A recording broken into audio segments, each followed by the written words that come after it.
ChatGerry, Post-Stroke Rehabilitation Through Sleep Tolerance Using VPT, No.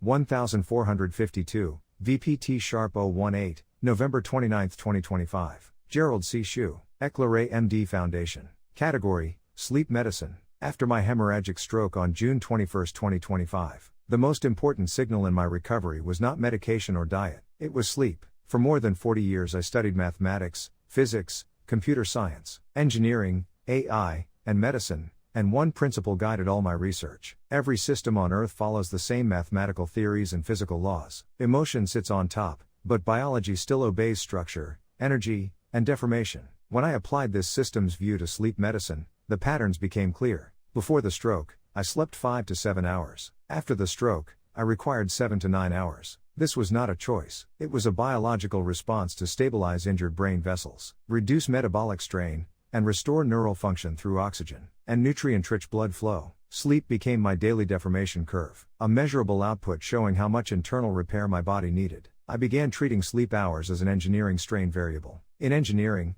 strain is deformation after repeated stresses. Human sleep behaves the same way. Every day, 5 major stresses load the body: walking steps, systolic blood pressure, pulse pressure, mean arterial pressure, and fasting glucose. These mechanical, vascular, and metabolic loads accumulate internally, and sleep becomes the measurable strain that absorbs their total impact. Steps reflect physical and metabolic workload. After my stroke, my safe ceiling dropped from over 10,000 to roughly 7,000 to 8,000 steps. My normalization target became 6,000.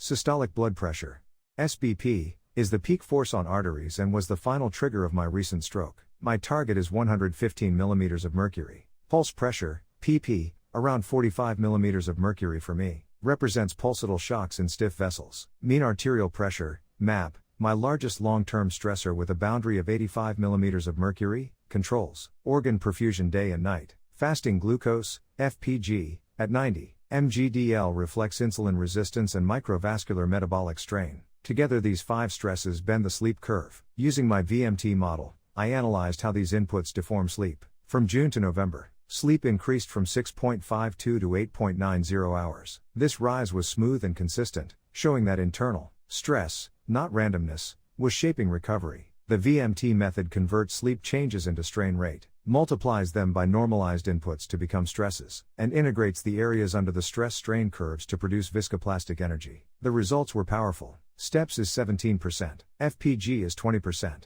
SBP is 21%, PP is 21%, MAP is 21%. The combined 3 vascular stresses dominate at 63%. FPG adds 20%. Steps contribute 17%. This matches what medicine and physics already know: vascular stiffness, pressure pulses, and continuous perfusion load drive the heaviest recovery burden after stroke. Sleep expands to absorb this energy. Just as viscoplastic materials deform under repeated load, the cumulative VMT energy curve rose sharply early in June, and then steadily each month. Once deformation began, it never reset. This irreversible pattern is textbook viscoplastic behavior and matches my clinical reality. I then used TDA to examine the geometry of recovery. Each month became one point in a 6-dimensional space: sleep, plus the 5 stresses. PCA revealed the dominant structure. PC1 was 3 vascular stresses versus sleep. PC2 was steps and fasting glucose. PC3 held smaller behavioral shifts. 3 diagrams confirmed the story. The 2D scatter of sleep versus steps showed one smooth path with no branches. Recovery was continuous and stable.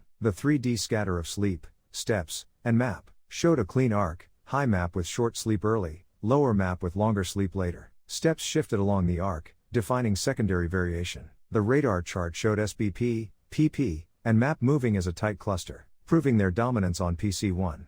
Steps varied most, matching PC2. Topologically, the 7 monthly nodes formed a single one-dimensional curve. No holes, no discontinuities, no instability. Recovery followed an irreversible, cumulative pathway, shaped by vascular and metabolic stress. The combined VMT and TDA conclusions were identical. Sleep after stroke is not just rest, it is a deformation signal shaped by 5 interacting stressors. Vascular pressures dominate, glucose and steps modulate. This biomedical system behaves exactly like engineering viscoplastic materials. Long-term stress accumulates, and sleep expands to absorb internal damage and support repair. Clinically, this means sleep tolerance can serve as a simple, powerful indicator of internal stress burden. It provides a direct, data-driven way to guide stroke recovery, manage chronic disease, and prevent overload. Disclaimer: I write this paper not for fame, but to share what I have learned so others can understand their health, prevent disease, and live longer, healthier lives. This content is for educational reference only and is not medical advice. No doctor-patient relationship is created. You may share this summary freely, but you must not alter, edit, or republish it as your own.